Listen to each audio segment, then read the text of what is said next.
تو مسببات بھی کمزور یا کم ہو جاتے ہیں۔ غلہ اور گھاس اگانے کا سبب زمین اور پانی اور ہوا کو بنا رکھا ہے، روشنی کا سبب آفتاب مہتاب کو بنا رکھا ہے، بارش کا سبب بادل اور ہواؤں کو بنا رکھا ہے، اور ان اسباب اور ان پر مرتب ہونے والے اثرات میں ایسا مستحکم اور مضبوط ربط قائم فرما دیا ہے کہ ہزاروں سال سے بغیر کسی ادنا فرق کے چل رہے ہیں۔ آفتاب اور اس کی حرکت اور اس سے پیدا ہونے والے دن رات اور دھوپ چھاؤں پر نظر ڈالو تو ایسا مستحکم نظام ہے کہ صدیوں بلکہ ہزاروں سال میں ایک منٹ بلکہ ایک سیکنڈ کا فرق نہیں رہتا۔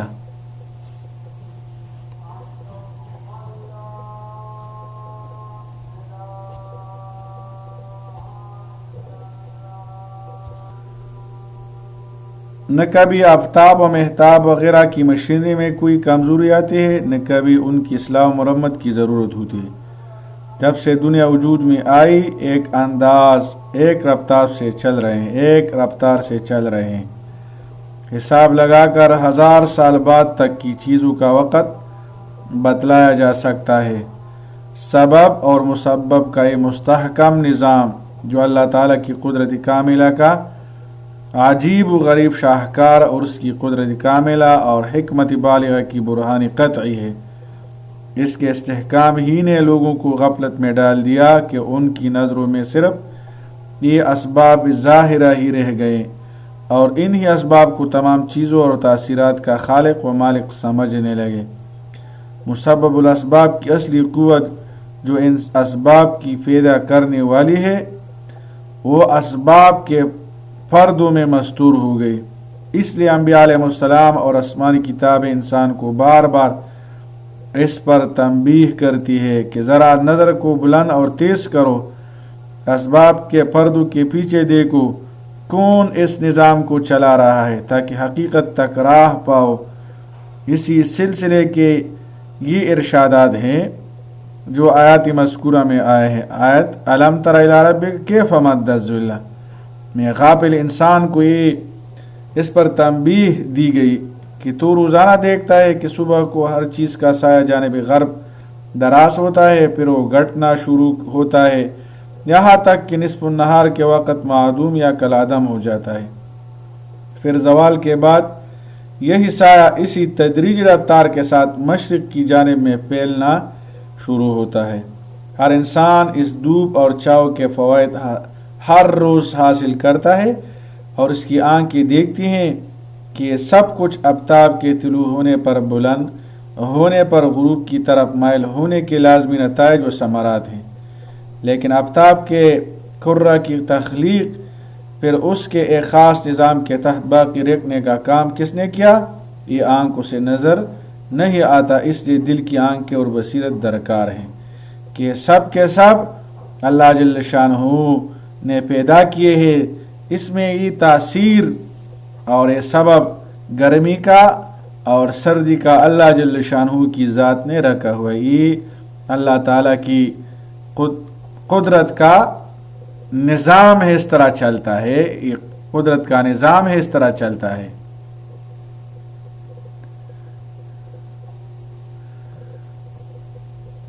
ثم جعلنا الشمس، پھر ہم نے سورج کو علیہ دلیل، اس پر دلیل بنا دیا، ثم قبضناہ الینا قبضا یسیرا، پھر ہم اس سائے کو آہستہ آہستہ اپنی طرف سمیٹ لیتے ہیں، اپنی طرف سمیٹ لیتے ہیں۔ وَهُوَ الَّذِي جَعَلَ لَكُمُ اللَّيْلَ لِبَاسًا، اور وہی ذات ہے اور وہی ہے اللہ تعالیٰ جس نے تمہارے لیے رات کو ڈھانپنے والی بنایا، اس کو لباس بنا تاکہ تمہارے ہر چیز کو ڈھانپ لے، اس میں پردہ اور پوشیدگی ہے، وَالنَّوْمَ سُبَاتًا، اور نیند کو آرام کا ذریعہ بنایا، وَجَعَلَ النَّهَارَ نُشُورًا، اور دن کو کام کے لیے اٹھ کھڑے ہونے کا وقت بنایا. نشوراً دوبارہ زندہ کرنا، خواب سے بیدار کرنا، دن کو اس لیے بنایا. وَجَعَلَ النَّهَارَ نُشُورًا،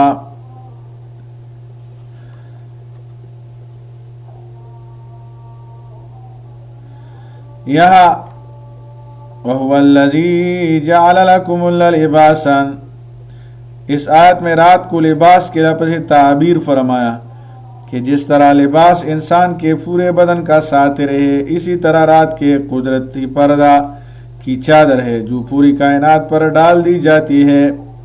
ثباتاً ثبت سے مشتق، اس کے اصل معنی قطع کرنے کے ہیں. ثبات وہ چیز ہے جس سے کسی دوسری چیز کو قطع کیا جائے. نیند کو اللہ تعالیٰ نے ایسی چیز بنایا ہے کہ دن بھر کی محنتوں کا تکان اور کمزوری اس سے قطع ہو جاتی ہے. افکار و خیالات منقطع ہو کر دماغ کو آرام ملتا ہے. اس لیے ثبات کا ترجمہ راحت کا کیا جاتا ہے. معنی آیت کی یہ ہو گئے کہ ہم نے رات کو ایک چھپانے والی چیز بنایا، پھر اس میں انسان اور سارے جانداروں پر نیند مسلط کر دی جو ان کے آرام و راحت کا سامان ہے. یہاں کئی چیزیں قابل غور ہے. اول یہ کہ نیند کا راحت ہونا، بلکہ راحت کی جان ہونا تو ہر شخص جانتا ہے، مگر انسانی فطرت یہ ہے کہ روشنی میں نیند آنا مشکل ہوتا ہے، اور آ بھی جائے تو جل آنکھ کھل جاتی ہے. اللہ تعالیٰ نے نیند کے مناسب رات کو تاریک بھی بنایا اور ٹھنڈا بھی. اسی طرح رات خود ایک نعمت ہے اور نیند دوسری نعمت. اور تیسری نعمت یہ ہے کہ سارے جہاں کے انسانوں جانوروں کی نیند ایک ہی وقت رات میں جبری کر دی. ورنہ اگر ہر انسان کی نیند کے اوقات دوسرے انسان سے مختلف ہوتے تو جس وقت کچھ لوگ سونا چاہتے دوسرے لوگ کاموں میں مصروف اور شور و شغب کا سبب بنے رہتے. اسی طرح جب دوسروں کے سونے کی باری آتی تو اس وقت کام کرنے والے چلنے و پھرنے والے ان کی نیند میں خلل انداز ہوتے. اس کے علاوہ ہر انسان کی ہزاروں حاجتیں دوسرے انسانوں سے وابستہ ہوتے ہیں. باہمی تعاون و تناصر اور کام میں بھی شدید حرج ہوتا کہ جس شخص سے آپ کو کام ہے اس کے سونے کا وقت ہے، اور جب اس کے جاگنے کا وقت ہے آئے گا تو آپ کا سونے کا وقت ہوگا. اگر ان مقاصد کی تکمیل کے لیے کسی بین الاقوامی معاہدہ سے کام لیا جاتا کہ سب لوگ اپنے سونے کا وقت ایک ہی مقرر کر لے، اول تو ایسا معاہدہ اربوں کروڑوں انسانوں میں ہونا آسان نہ تھا. پھر اس پر کاربان رکھنے کے لیے ہزاروں محکمے کھولنے پڑتے. اس کے باوجود عام قانونی اور معاہداتی طریقوں سے طے ہونے والی چیزوں میں جو خلل ہر جگہ رشوت، رعایت وغیرہ کے سبب پایا جاتا ہے وہ پھر بھی باقی رہتا. اللہ تعالیٰ نے اپنی قدرت کامل سے نیند کا ایک وقت جبری مقرر طور پر مقرر کر دیا کہ ہر انسان اور ہر جانور کو اسی وقت نیند آتی ہے. کبھی کسی ضرورت سے جاگنا بھی چاہے تو اس کے لیے مشکل سے انتظام کر پاتا ہے. وَجَعَلَ النَّهَارَ نُشُورًا، پھر دن کو نشور زندگی فرمایا کہ ان کے اس کا مقابل یعنی نیند ایک قسم کی موت ہے، اور اس زندگی کے وقت کو بھی سارے انسانوں میں جبری طور پر ایک کر دیا ہے. ورنہ کچھ کارخانے اور دکانیں دن کو بند رہتی، رات کو کھلتی، اور جب وہ کھلتی تو دوسری بند ہو جاتی. اس لحاظ سے دونوں میں کاروباری مشکلات پیش آتی. وَهُوَ الَّذِي أَرْسَلَ الرِّيَاحَ بُشْرًا، اور وہی ہے جو ہواؤں کو بیچتا ہے خوشخبری بنا کر، بین یدی رحمتہ، اپنی رحمت کی بارش سے پہلے، اپنی رحمت سے پہلے یعنی بارش. اور رحمت کیا ہے؟ بارش. بارش سے پہلے اللہ تعالی ہواؤں کو بیچتا ہے. وَأَنزَلْنَا مِنَ السَّمَاءِ، اور ہم نے ہی آسمان سے نازل فرمایا ماءً طہورا، پاک پانی. وَأَنزَلْنَا مِنَ السَّمَاءِ مَاءً طَهُورًا، اور ہم نے ہی آسمان سے پاک پانی نازل فرمایا. طہور کا لفظ عربی زبان میں مبالغہ کا صیغہ ہے. طہور اس کو کہا جاتا ہے جو خود بھی پاک ہو اور دوسری چیزوں کو بھی اس سے پاک کیا جا سکتا ہے. اللہ تعالیٰ نے پانی کو یہ خاص صفت عطا فرمائی ہے کہ جیسے وہ خود پاک ہے، اس سے دوسری ہر قسم کی نجاست حقیق و معنی کو بھی دور کیا جا سکتا ہے۔ جس طرح پانی کو آدمی استعمال کرتے ہیں وہ عموماً وہی ہے جو آسمان سے نازل ہوتا ہے، کبھی بارش کی صورت میں، کبھی برف اور اولے کی صورت میں۔ پھر وہی پانی پہاڑوں کی رگوں کے ذریعے قدرتی پائپ لائن کی صورت میں ساری زمین پر پھیلتا ہے، جو کئی خود بخود چشموں کی صورت میں نکل کر زمین پر بہنے لگتا ہے، کبھی زمین کود کر کنویں کی صورت میں نکالا جاتا ہے۔ یہ سب پانی اپنی ذات سے پاک اور دوسری چیزوں کو پاک کرنے والا ہے۔ اس پر قرآن و سنت کی نصوص بھی ناطق ہے اور امت کا اجماع بھی ہے۔ یہ پانی جب تک کثیر مقدار میں ہو، جیسے تالاب، حوض، نہر کا پانی، اس میں کوئی نجاست بھی گر جائے تو ناپاک نہیں ہوتا۔ لِنُحْيِيَ بِهِ بَلْدَةً مَيْتًا، ہم اس سے کسی مردہ شہر کو زندہ کریں۔ اس پانی کے ذریعے جب بارش ہوتی ہے مردہ زمین کو اللہ تعالی اس سے اس پانی سے زندہ فرماتی ہے۔ وَنُسْقِيَهُ مِمَّا خَلَقْنَا أَنْعَامًا وَأَنَاسِيَ كَثِيرًا۔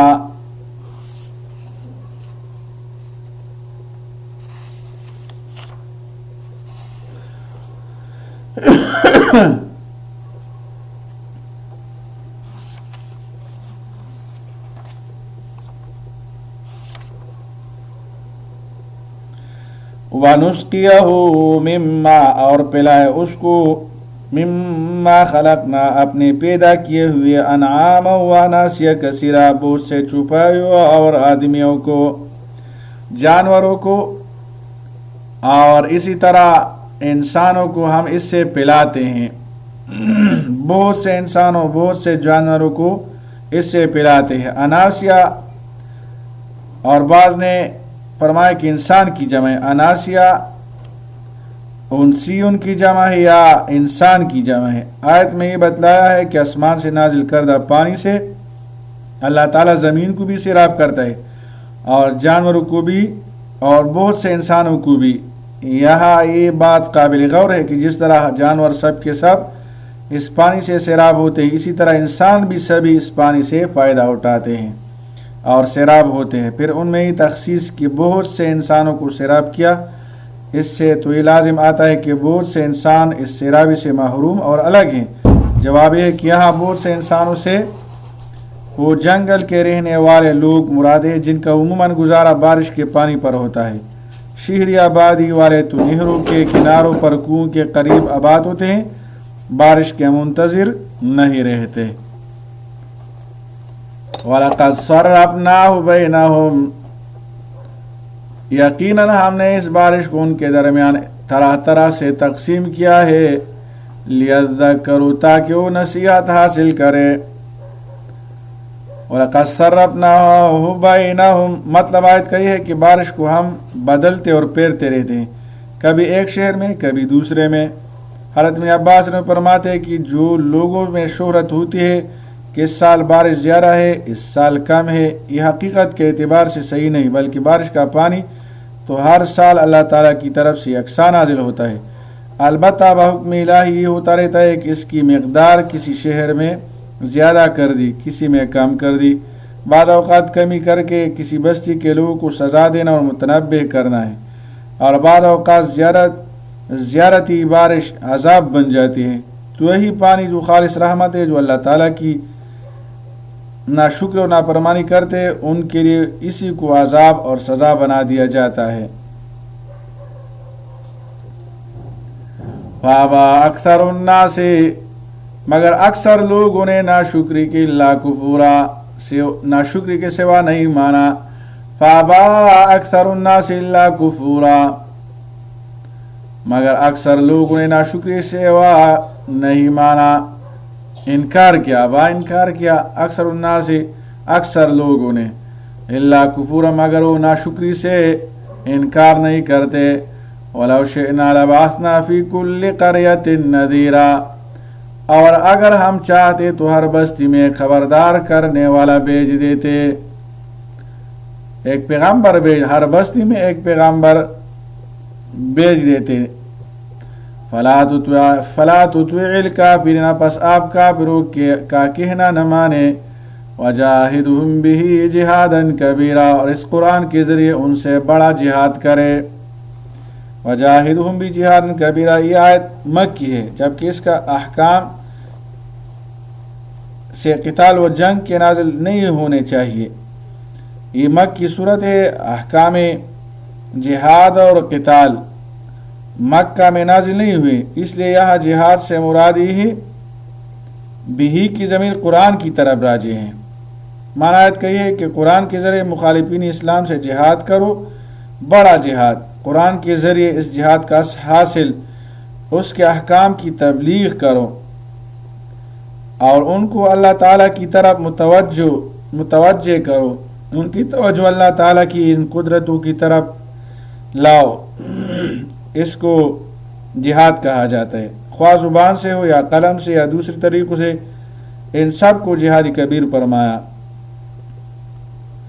وَهُوَ الَّذِي مَرَجَ الْبَحْرَيْنِ هَذَا عَذْبٌ فُرَاتٌ، وَهُوَ الَّذِي، اور وہی ہے اللہ، مرج البحرین، جس نے دو دریاؤں کو ملا دیا، هَذَا عَذْبٌ فُرَاتٌ، یہ ایک میٹھا پیاس بجھانے والا ہے، ایک دریا میٹھا بھی ہے، پیاس بجھانے والا بھی ہے، وَهَذَا مِلْحٌ أُجَاجٌ، اور یہ دوسرا کاری کڑوا ہے بہت، ہم پشت زبان میں اس کو کہتے ہیں ڈیری ترخیری، اور یہ دوسرا کاری کڑوا ہے، وَجَعَلَ بَيْنَهُمَا، اور اس نے ان دونوں کے درمیان، اللہ تعالیٰ نے ان دونوں کے درمیان برزخاً، ایک پردہ بنایا ہوا ہے، وَحِجْرًا مَحْجُورًا، اور مضبوط رکاوٹ، دونوں دریا ایک ساتھ بہتے ہیں لیکن ان کے پانی ایک دوسرے کے ساتھ ملتے نہیں ہیں۔ لفظ مرج آزاد چھوڑ دینے کے معنی میں آتا ہے، اس وجہ سے مرج چھوڑنا، جہاں جانور آزادی سے چلے پھرے اور چرے۔ عذب میٹھے پانی کو کہا جاتا ہے، فرات خوش ذائقہ خوشگوار، ملح نمکین، اجاج تیز و تلخ۔ اللہ تعالیٰ نے اپنے فضل و حکمت بارہ سے دنیا میں دو طرح کے دریا پیدا فرمائے، ایک سب سے بڑا بحر محیط جس کو سمندر کہتے ہیں اور زمین کے سب اطراف اس میں گرے ہوئے ہیں، ایک چوتھائی کے قریب حصہ ہے جو اس سے کھلا ہوا ہے، اس میں ساری دنیا آباد ہے۔ یہ سب سے بڑا دریا بتقاضائے حکمت سخت، نمکین، تلخ اور بدمزہ ہے۔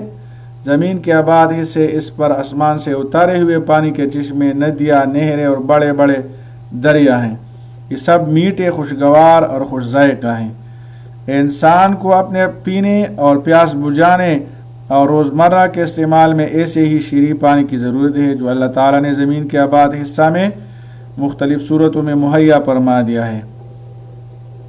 لیکن بحر محیط تفسیر میں سمندر اگر میٹھا ہوتا تو میٹھے پانی کا خاصہ ہے کہ بہت جلد سڑ جاتا ہے، خصوصاً سمندر جس میں خشکی کی آبادی سے زیادہ دریائی انسانوں جانوروں کی آبادی بھی ہے، جو اس میں مرتے ہیں وہی سڑتے اور مٹی ہو جاتی ہے، اور پوری زمین کے پانی اور اس میں بہنے والی ساری گندگی بھی بالآخر سمندر میں جا کر پڑتی ہے۔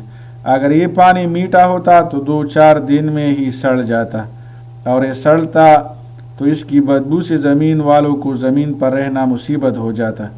اس لیے حکمت خداوندی نے اس کو اتنا سخت، نمکین اور کڑوا اور تیز بنا دیا کہ دنیا بھر کی گندگی اس میں جا کر بسم ہو جاتی ہے، ختم ہو جاتی ہے، اور خود اس میں رہنے والی مخلوق بھی جو اس میں مرتی ہے وہ بھی سڑنے نہیں پاتی۔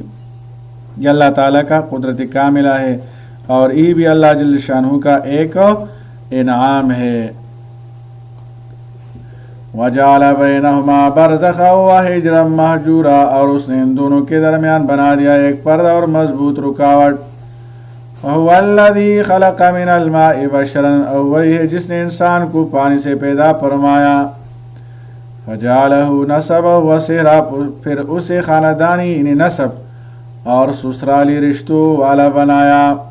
وَكَانَ رَبُّكَ قَدِيرًا، اور آپ کا رب بڑی قدرت والا ہے، آپ کا رب بڑی قدرت والا ہے۔ نسب اس رشتہ اور قرابت کو کہا جاتا ہے جو باپ یا ماں کی طرف سے ہو، اور سحر و رشتہ و تعلق ہے جو بیوی کی طرف سے ہو، جس کو عرب میں سسرال بولتے ہیں۔ یہ سب تعلقات اور قرابت اللہ کی دی ہوئی نعمتیں ہیں، جو انسان کی خوشگوار زندگی کے لیے لازمی ہے. اکیلا آدمی کوئی کام بھی نہیں کر سکتا. وَيَعْبُدُونَ مِن دُونِ اللَّهِ اور یہ پوجتے ہیں اللہ کے سوا ان چیزوں کو مَا لَا يَنْفَعُهُمْ جو انہیں فائدہ پہنچا سکتی ہے وَلَا يَضُرُّهُمْ اور نہ انہیں نقصان پہنچاتی ہے. وَكَانَ الْكَافِرُ عَلَى رَبِّهِ ظَهِيرًا اور کافر اپنے رب کی طرف پیٹ پھیرنے والا ہے. وہ اپنی رب کی عبادت نہیں کرتے، ان کی قدرت کاملہ میں سوچ نہیں کرتا اور ان کے انعامات کی ناشکری کرتے ہیں. وَمَا أَرْسَلْنَاكَ إِلَّا مُبَشِّرًا وَنَذِيرًا ہم نے آپ صلی اللہ علیہ وسلم کو صرف ایک خوشخبری سنانے والا وَنَذِيرًا اور خبردار کرنے والا رسول بنا کر بھیجا ہے. مبشرًا خوشخبری دینے والا، نذیرًا خبردار کرنے والا. قُلْ مَا أَسْأَلُكُمْ عَلَيْهِ مِنْ أَجْرٍ آپ صلی اللہ علیہ وسلم فرما دیجئے کہ میں تم سے اس تبلیغ پر کوئی اجر نہیں مانگتا، کوئی مزدوری نہیں مانگتا. میں تو اللہ کی رضا کے لیے آپ کو دعوت و تبلیغ کرتا ہوں. یعنی تمہیں ایمان کی دعوت اور اللہ تعالیٰ کے احکام پہنچانے اور دنیا و آخرت میں تمہارے لیے فلاح کی کوشش کرنے میں میرا کوئی دنیاوی فائدہ نہیں. میں اپنی اس محنت کا تم سے کوئی اجر و معاوضہ نہیں مانگتا. میرا فائدہ اس کے سوا نہیں کہ جس کا جی چاہے اللہ کا راستہ اختیار کر لے. اور ظاہر ہے کہ کوئی شخص راہ پر آ جائے تو فائدہ اسی کا ہے. اس کو اپنا فائدہ قرار دینا پیغمبرانہ شفقت کی طرف اشارہ ہے کہ میں تمہارے فائدہ ہی کو اپنا فائدہ سمجھتا ہوں. یہ ایسا ہے جیسے کوئی بوڑھا ضعیف باپ اولاد کو کہے کہ تم کھاؤ پیو اور خوش رہو، یہی میرا کھانا پینا اور خوش رہنا ہے. اور یہ بھی احتمال ہے کہ اس کو اپنا فائدہ اس لحاظ سے فرمایا ہو جس کا ثواب آپ کو ملے گا، جیسا کہ احادیث صحیحہ میں آئی ہے کہ جو شخص کسی کو نیک کاموں کی ہدایت کرتا ہے اور وہ اس کے کہنے کے مطابق نیک عمل کرے تو اس کے عمل کا ثواب خود کرنے والوں کو بھی پورا ملے گا اور اتنا ہی ثواب ہدایت کرنے والے شخص کو بھی ملے گا. قُلْ مَا أَسْأَلُكُمْ عَلَيْهِ مِنْ أَجْرٍ إِلَّا مَنْ شَاءَ اس تبلیغ پر کوئی اجر نہیں مانگتا مگر یہ کہ جو چاہے اختیار کرے. إِلَّا مَنْ شَاءَ يَتَّخِذَ إِلَىٰ رَبِّهِ سَبِيلًا جو چاہے اختیار کرے اپنے رب کا راستہ. وَتَوَكَّلْ اور آپ بھروسہ کیجئے عَلَى الْحَيِّ الَّذِي لَا يَمُوتُ اس زندہ رہنے والے رب پر جسے کبھی موت نہیں آئے گی. وَسَبِّحْ بِحَمْدِهِ اور اس کی حمد کے ساتھ تسبیح کیجئے. وَكَفَىٰ بِهِ بِذُنُوبِ عِبَادِهِ خَبِيرًا اور وہ اپنے بندوں کے گناہوں سے باخبر رہنے کے لیے کافی ہے.